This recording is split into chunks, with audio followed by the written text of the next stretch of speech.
We started biotechnology principles and All of you processes, mute. and we have seen what are the All of principles you and mute. processes of biotechnology in a nutshell.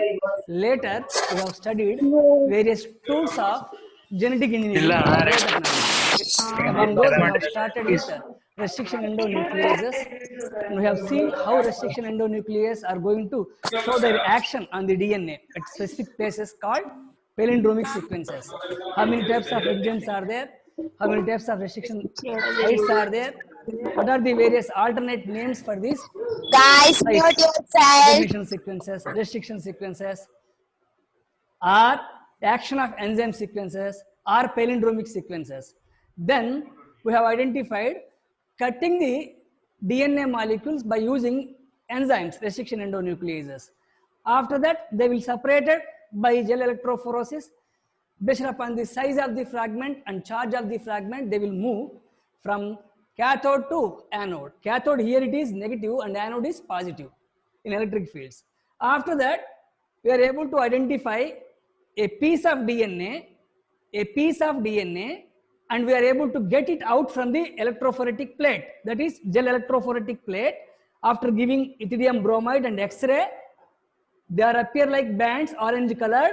These pieces of DNA can be separated out by a process called elution. After elution, we have started what are vectors. So elution means we have taken a piece of DNA. A piece of DNA we have taken.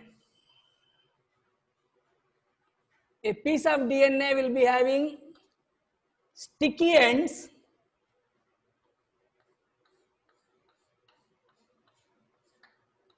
When the same enzyme which is used to cut this is used for a plasmid or vector, plasmid which is a round structure, it will open having sticky ends, and we are going to join this.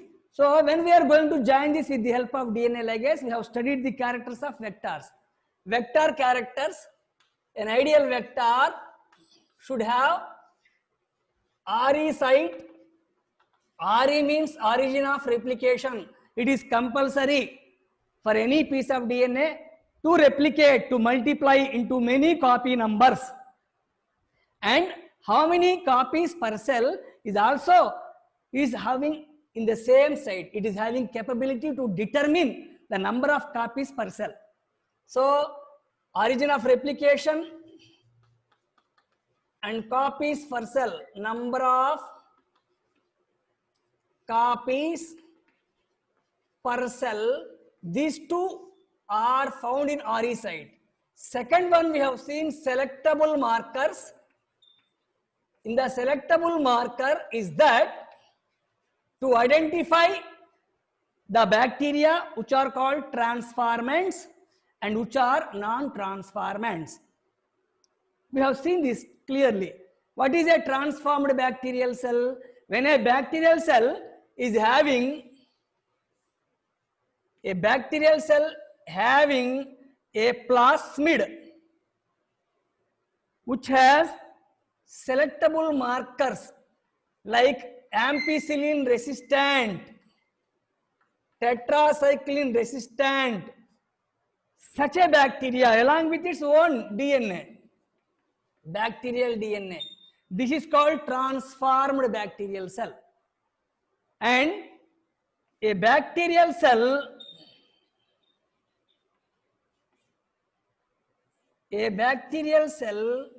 which is having only its bacterial DNA but no plasmid with ampicillin resistant or tetracycline resistant genes. Such a bacterial cell is called non-transformed. So when we are going to take a gene of interest or desirable gene or target DNA or passenger DNA or alien piece of DNA or gene of interest, so many names are there. This gene is attached with a plasmid which is called vector with the help of DNA ligase. with the help of DNA ligase, a recombinant DNA. A recombinant DNA is nothing but used as vector.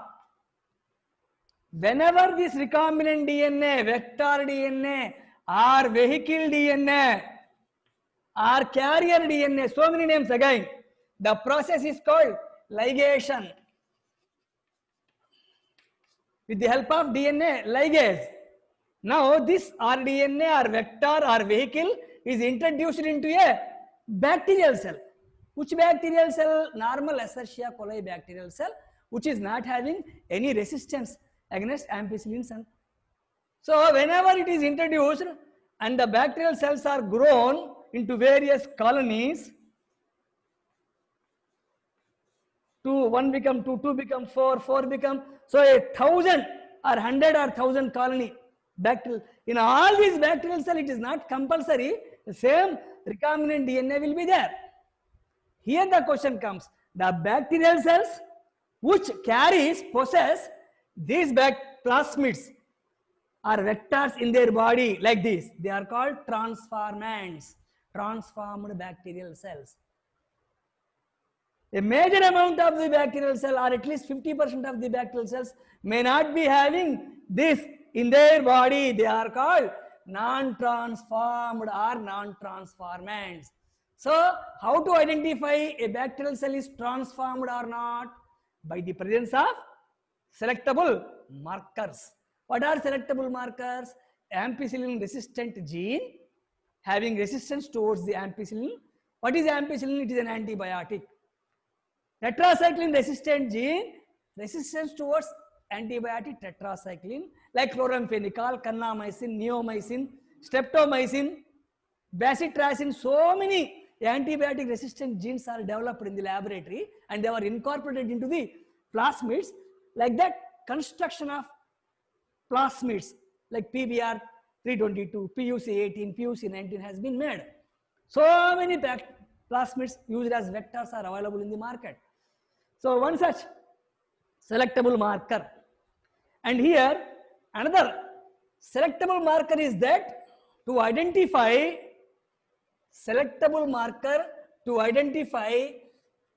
non-recombinants and recombinants. It is to understand, to total recall of the previous class. A bacteria may be transformed. So non-recombinants, recombinants means these bacteria only will be selected for this process. So all the bacteria which are selected here should be transformants. So transformants. Various types of statement type of questions, my dear students.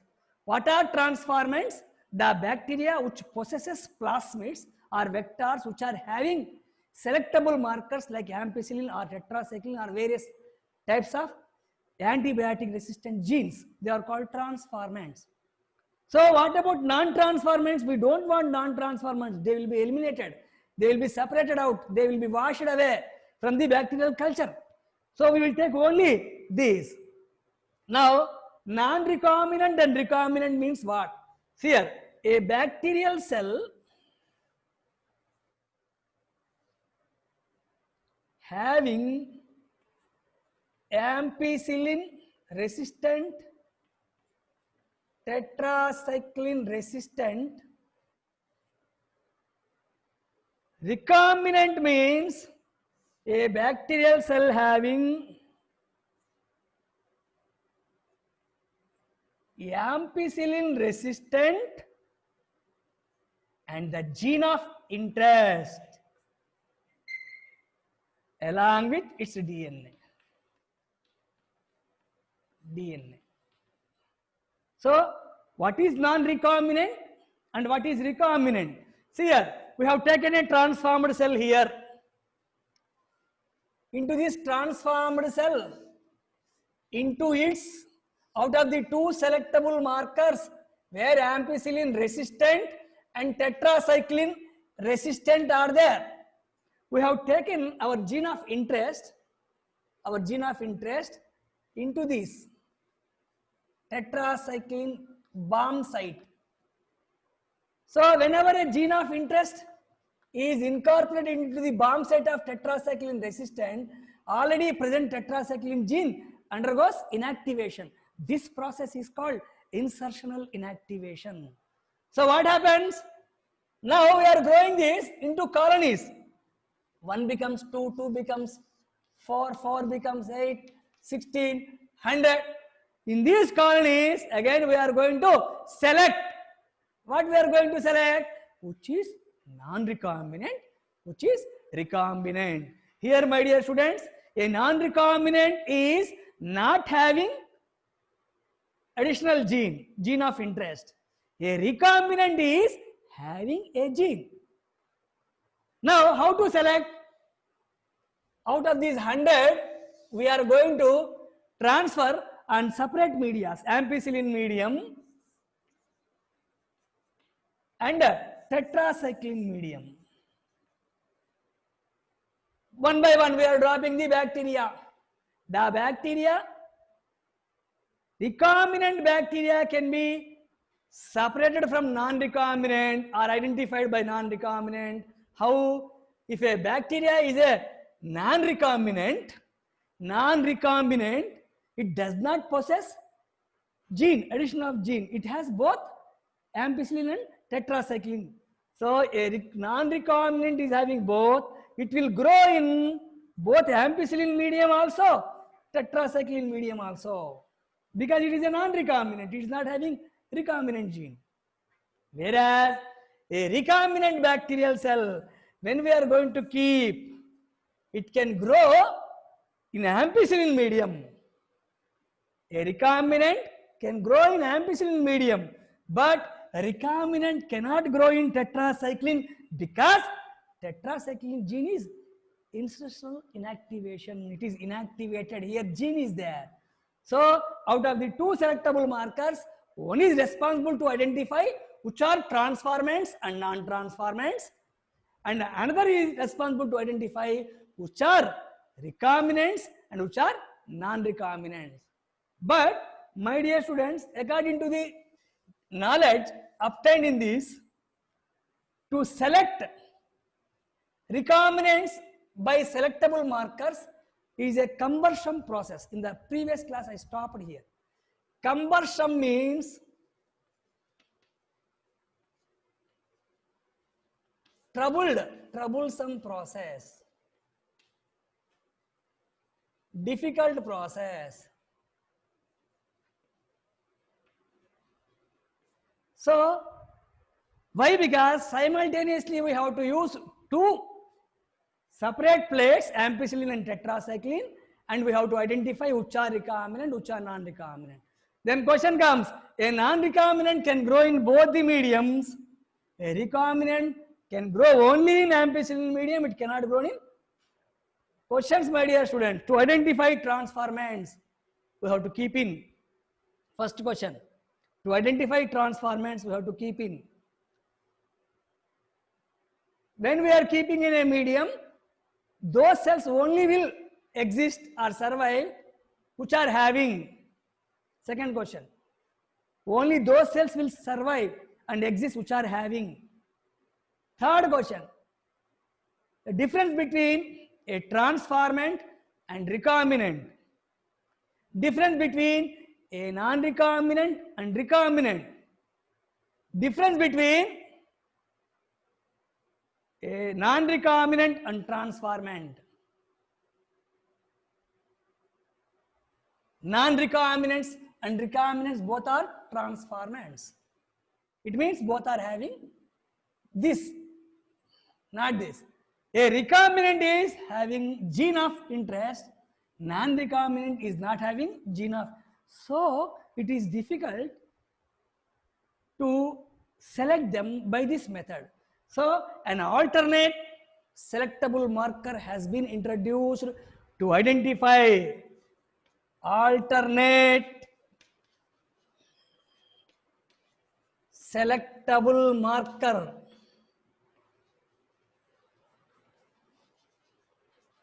are used to identify or to differentiate recombinants from non-recombinants. Again, watch this sentence, my dear students. An alternate selectable marker is used. So not ampicillin and tetracycline, some other alternate marker to identify which is recombinant, which is non-recombinant, or to differentiate which is recombinant, which is non-recombinant. Let us see how this process is going on.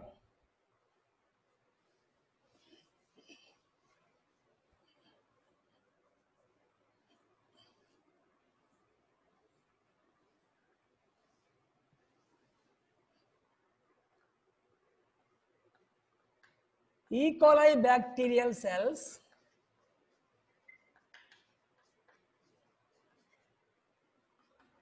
in their DNA has a gene for the Z, for the beta galactosidase enzyme. Escherichia coli bacterial cells, in their DNA, they had a gene for the beta galactosidase enzyme. And when these bacterial cells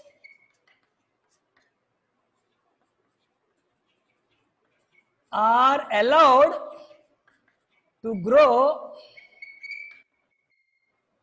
in a substrate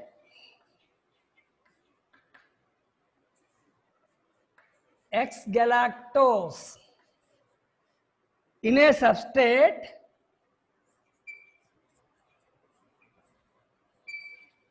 capable of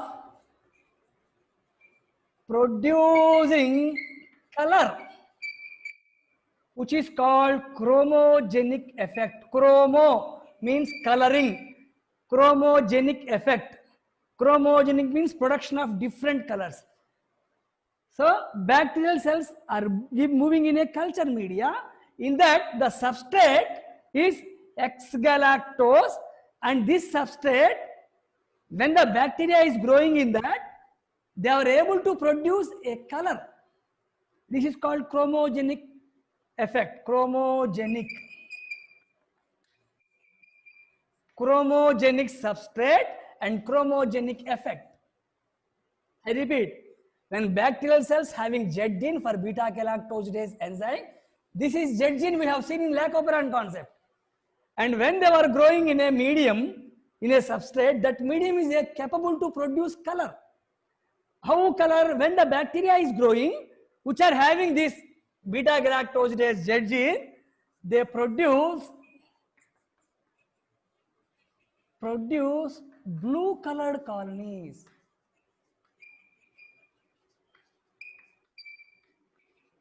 A single bacterial cell is unseen by the naked eye, but in the culture medium, when hundreds, thousands, millions, billions of bacteria are growing, they can be easily identified when they are producing a color. Why they are producing a color? Because it's a chromogenic substrate, X-gal, blue colored colonies. So a bacterial cell having capacity of production of blue color because of the presence of this gene. Now we are going to introduce a piece of DNA into this beta galactosidase gene. If a piece of gene or desirable gene or gene of interest, alien DNA,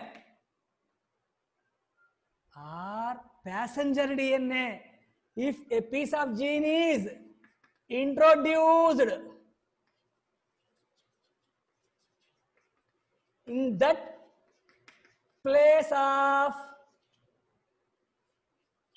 beta galactosidase due to insertional inactivation. So in that area, because of that gene, it is able to give coloring colony, blue colored colonies. But we are going to introduce the gene of interest into that place, that particular gene, that location. Now it is called a recombinant. So it is easy to identify beta due to insertion activation, beta galactosidase inactivate. Whether it is inactivated or not.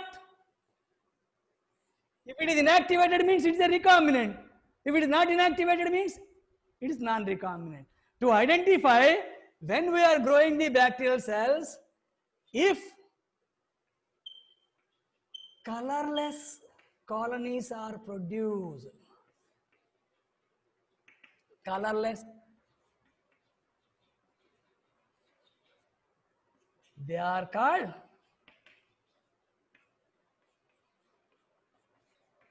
recombinants.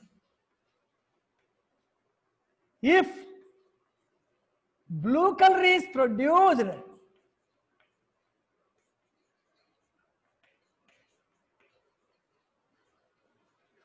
they are called non-recombinants. It means the insert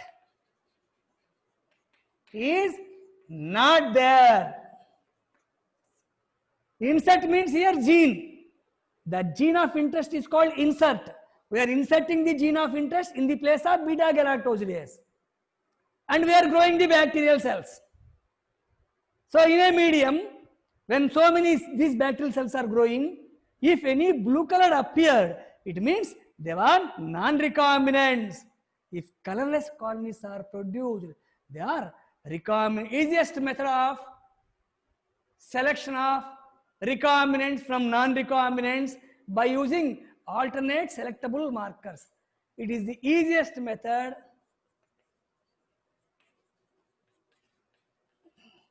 Why they were not producing blue color? Because the gene for beta galactosidase is silent, inactivate. Why? Because it is inserted by, in that place it is inserted, we are inserting some gene of interest. So easy method to identify recombinants from non-recombinants. Here, my dear students, they may ask conditions, various conditions in the form of various statements, correct statement, wrong statement, or 4 statements they will give. All statements are looking similar. They will make the student to get misguided. They cannot identify which is, they may be simply confused. So here we have to take a white paper to prepare what is a transformant, non-transformant, recombinant, non-recombinant, under what conditions. Selectable marker, alternate selectable marker. Natural E. coli, Escherichia coli cells, that does not possess any selectable markers for antibiotic resistant gene or tetracycline resistant gene. All those bacterial cells are genetically modified organisms. So with this, various, and we have seen DNA ligase enzyme is responsible for joining the cut pieces of DNA. Polymerase enzymes are responsible for polymerase reactions to multiply the amount of DNA molecules or RNA molecules. And host cells, we have studied bacterial cells in the first year syllabus. A bacterial cell, general prokaryotic cell is called host cell. What are the characters of a host cell? It should have cell wall, cell membrane inside. So a prokaryotic cell, Escherichia coli cell, which is studied in first year syllabus, is the example for host cell. So with these tools for the genetic engineering or biotechnology are completed. So in the tools, let us see from the beginning what we have to see. We have to see basically restriction endonucleases, digestion of restriction endonucleases, cutting action of restriction endonucleases, where we will come across sticky ends, cohesive ends, blunt ends, and palindromic sequences, recognition sequences, restriction sites, and various types of genes, tetracycline gene resistant gene, ampicillin resistant gene. In a gene, various sites. For example, in the PBR322, we have seen in the tetracycline resistant genes, there are two sites, BAM and SAL. BAM1, Bacillus aeroliquefaciens 1, Streptomyces albus 1. In the gene of ampicillin, again two are there, Proteus vulgaris, Providentia stewarti, like that. In some other places we have seen. So the location of various sites in the genes, and all are natural, not natural, they were constructed, they were genetically engineered. Now we are coming to the method of gene transfer.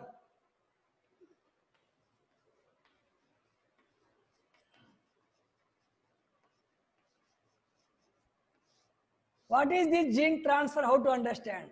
We have prepared this gene. See here, my dear students, with our knowledge of biotechnology and genetic engineering, day by day it is increasing. At advancements, advanced technologies, we are able to identify the DNAs of some organisms where some specific genes are there. And we are going to get these genes should be transferred to other organisms. How we came to understand genes could be transferred to other organisms, especially from prokaryotes to eukaryotes. From prokaryote is a total different. Eukaryote is a different organism, different body, different structure of the cell, nature of the cell, conditions of the cell. Prokaryotic, different structure, nature, conditions. But in this universe, since from ages, we have been understand that, we have studied that, a surprising fact, some organisms, microbes like bacteria and viruses, they were infecting the eukaryotic organisms like plants and animals. They are infecting, attacking, and causing diseases in the plant bodies and animal bodies. Plants and animals are called eukaryotic organisms, whereas bacteria and viruses are, bacteria, prokaryotic organisms are, viruses, different organisms, microbes. So how it is possible? They were capable, naturally they are capable when they infect a plant, a bacteria infect a plant, it will send some of its genes into the body of the plant. So it is called a parasite, a pathogen which attack a plant. In the plant body, it is going to introduce some of its genes and ask the plant body to produce whatever chemicals it wants, that pathogen wants. It will direct the body of the plant to produce the chemicals which are wanted by its body. So it is a pathogen, it is a host. This is called the capability of this bacteria to deliver some of their genes into the eukaryotic organisms to perform their own functions by causing diseases in their bodies. In the same way, some viruses are there, retroviruses. These viruses infect animal bodies. They will transfer their genes from their body into the animal body, eukaryotic organisms, to produce their own food materials for them. This is called gene transfer. Some vectors which are used for transferring the genes in plant and animals. Here in the textbook they have given vectors for cloning genes in plants and animals. To the best of my knowledge, that was the subheading, vectors for cloning genes in plants and animals. We are going to study what are those vectors. Why we are incorporating a gene? We have to incorporate into a vector. Vector has to kept in a bacteria. Bacteria has to grow in a large scale to produce that. The process of multiplication is called cloning. So vectors used for cloning genes in plants and animals. It is nothing but gene transfer. Gene transfer is by two methods. Gene transfer by using vectors as carriers. This method is called indirect method.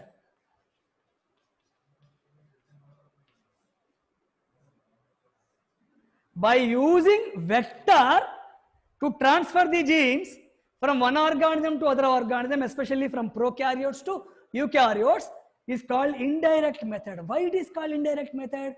Because some other methods are there which are called direct methods without using vectors. Without using vectors or vectorless gene transfer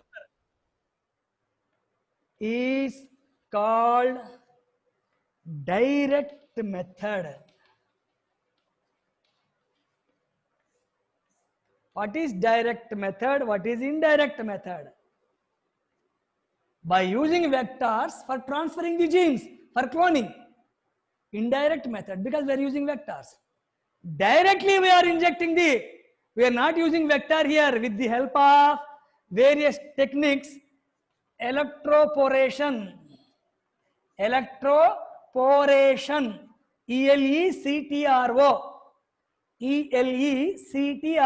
electroporation, by making pores in the cell walls and subjecting the membranes to extreme conditions. By micro injection,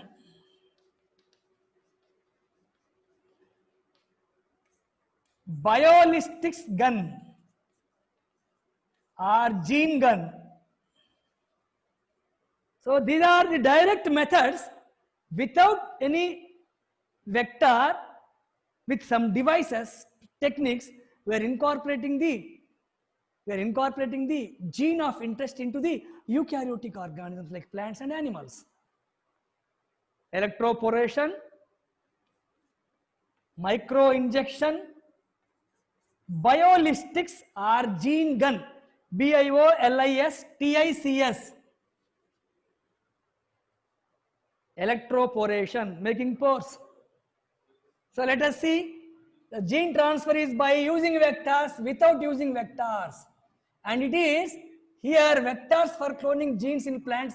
It is here by using vectors. Without vector is called competent host.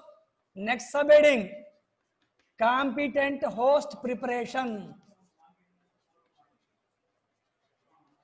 So my dear students, in textbook they have given different terms, different names with subheadings. Vectors for cloning genes in plant. Let us see the first one.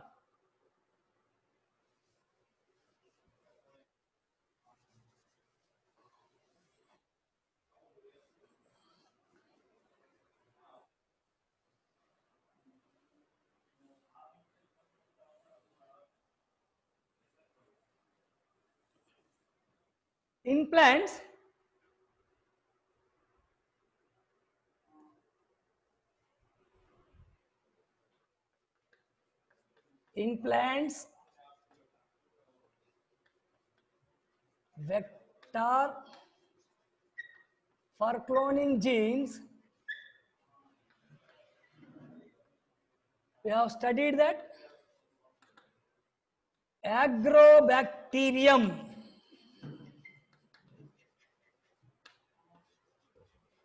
tumefaciens,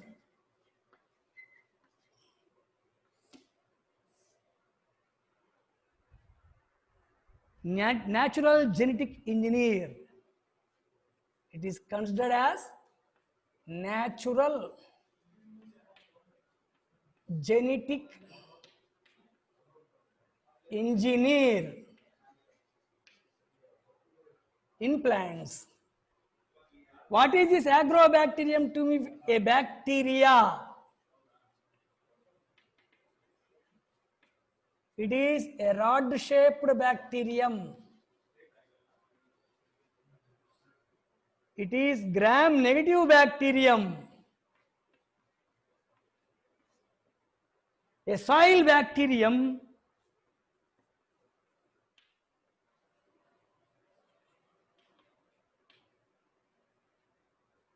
infect dicot plants. A soil bacteria that infect dicot plants. Agrobacterium tumefaciens, a well-known name in the biotechnology. So here, what is this agrobacterium tumefaciens? It is living in the soil and it is capable to infect dicot plants because some specific phenolic compounds are produced only in dicot plants in large amounts. So it requires these specific phenolic compounds. That's why they infect dicot plants. Whereas same phenolic compounds are very less in number in monocot plants. So these bacteria cannot infect to the monocot plant. That is the difference between why it is infecting the dicot plants, why it is not infecting the monocot plants. It infects dicot plants because of specific phenolic compounds which are present more in dicot plants. Agrobacterium tumefaciens, it causes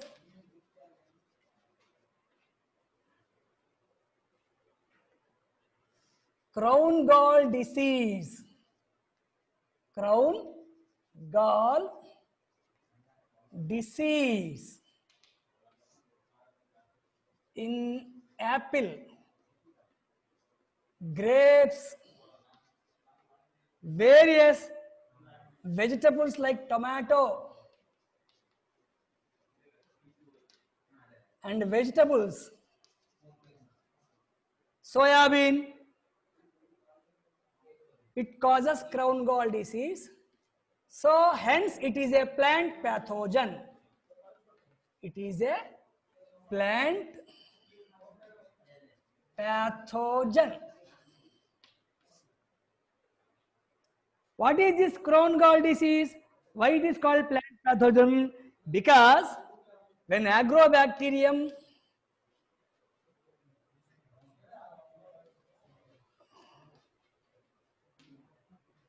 enters into the plant body,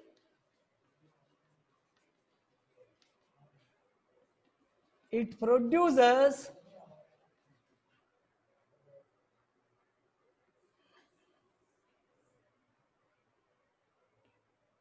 cells in the form of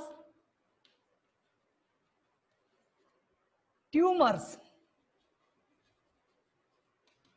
tumorous cells. And in that tumor, it is able to produce its own food material. It will take its own food on the plant body. So a bacteria which is called prokaryotic organism, when it infects a plant, which are eukaryotic organisms, it will produce tumors, like cancer tumors in human. It will produce tumors. From these tumors, these cells will develop the chemical substances which are used by this bacterium. So bacterium is going to take the food materials produced by these tumors. Hence it is a pathogenic. Pathogenic means disease causing. Now let us see how it is having its genetic constitution. Let us see agrobacterium. Rod-shaped gram-positive are not there. Why it infects dicot plant is not there in the NCERT. This is agrobacterium. It has its own DNA. along with a plasmid. I am showing in large because to identify, to understand. Otherwise, plasmid is smaller than DNA. Here, this plasmid is called Ti plasmid. Ti means tumor inducing plasmid. Tumor inducing plasmid. So, Agrobacterium tumefaciens is a bacterial cell rod-shaped gram-negative soil bacteria. In its body, it is having a plasmid. This plasmid is called tumor-inducing plasmid. And in this plasmid, certain area is there, region. This region is called tDNA, transferable DNA. Transferable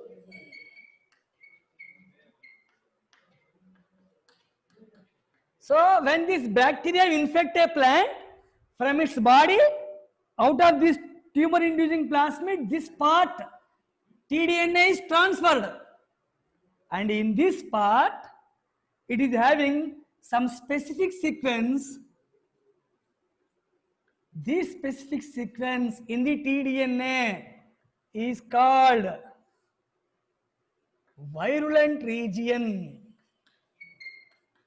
Virulent region. It means this bacteria, when it infects a plant, when it infects the plant, in the plant cell, this bacteria will enter and it will send its transfer DNA into the cell, plant cell. When it transfer DNA into the plant cell, because of this region in this, plant cell produces uncontrolled tumors. This is called gall formation. Unnecessary tissue will be developed. Crown gall, gall formation, tumor formation, tumorous cells. Like that, plant will get diseased. One day plant will, total yield will be lost, it will be infected with pathogen. So, Agrobacterium tumefaciens is a pathogen on the plants, dicot plants. Because it is having T1 plasmid, I repeat my dear students, T1 plasmid, tumor inducing plasmid. In this plasmid, not whole part, some part is called transferable. It is transferred from its body to the naturally without any human effort. That's why it is called natural genetic engineer. Agrobacterium is called natural genetic engineer. Now, the ability of this delivery of genes from prokaryotic body into the eukaryotic body is a surprising thing. This knowledge our scientists gained, and now with the help of biotechnology, genetic engineer, we are going to make this pathogen into non-pathogen or disarmed pathogen.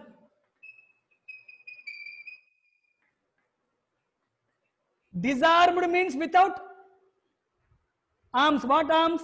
Harmful.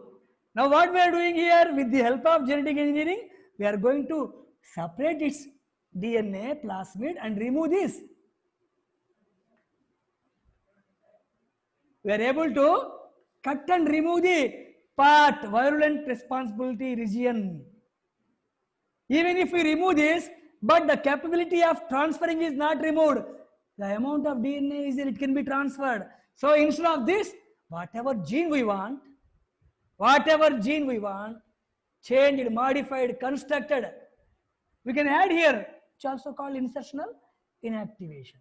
In the place of this, we can cut and remove this, or we can add a gene of interest. Like that, gene of interest can be transferred from prokaryotic cells into the eukaryotic cells is called vector, used for transferring genes. The ability of the vector. Agrobacterium itself is a vector. It enters into the plant cells, from where it will send its only plasmid, which induces tumors, tumor-inducing plasmid. Now we made this pathogenic into non-pathogenic form, disarmed form, no effect on the plant body. We want to get beneficial uses from the plasmid because it is capable of transferring the DNA. This mechanism. So Agrobacterium tumefaciens is used as a vector. Now, in animals, retroviruses, in animal bodies,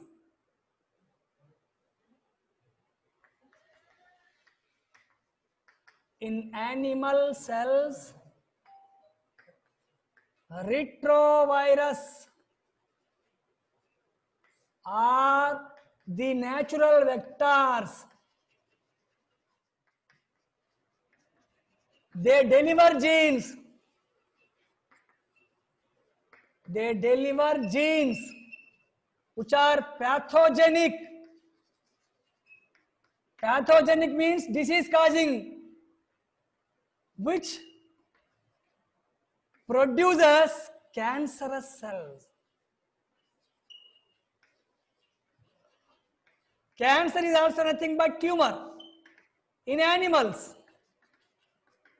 So when retrovirus is capable of producing cancer in an animal, we are going to take that retrovirus, we are going to remove that gene for the causing cancerous cells. Whatever gene we want to incorporate, we can incorporate. So a pathogenic form will become disarmed pathogen with the help of biotechnology.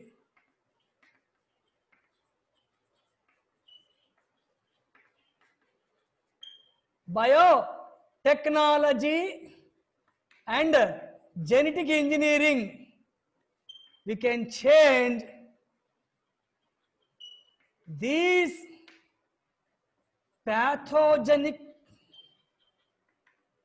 forms into disarmed pathogens, non-pathogenic forms.